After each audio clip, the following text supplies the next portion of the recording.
Hello my dear lovelies, ఈ రోజు నేను అమ్మ వాళ్ళ ఇంటికి అయితే వచ్చేసాను. చూస్తున్నారు కదా, వీధి వీధంతా లైట్నింగ్స్ తో వెలిగిపోతుంది. ఇక్కడ నవరాత్రులు చాలా అంటే చాలా బాగా సెలబ్రేట్ చేస్తారు ఫ్రెండ్స్.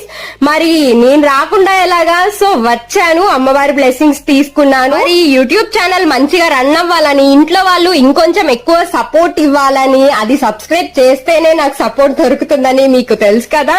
సో కొంచెం సపోర్ట్ చేయండి ఫ్రెండ్స్. మీరు సపోర్ట్ చేస్తేనే నేను ఇంకా ఇంకా ఇంకా మంచి వీడియోస్ చేయగలుగుతాను. కొత్తగా మన ఛానల్ ని చూసిన వారు, మరి నా ఓల్డ్ వీడియోస్ కూడా చాలా అంటే చాలా మంచి మంచి వ్లాగ్స్ ఉన్నాయి, షార్ట్స్ ఉన్నాయి. సో అవన్నీ కూడా చూసేయండి. ఆ వీడియోస్ మీకు నచ్చుతున్నాయనే అనుకుంటున్నాను ఫ్రెండ్స్. అమ్మవారి అలంకరణ మీరు day by day every day మీరు చూడాలి అని అనుకుంటే, మీకు ప్రతి అప్డేట్ కూడా గణేష్ యూత్ పేరాల అనే పేజ్ లో ఉంటుంది. సో ఆ ఇన్స్టాగ్రామ్ పేజ్ ని ఫాలో అయితే మీరు ఎప్పటికప్పుడు అప్డేట్స్ చూడొచ్చు. So follow that page and like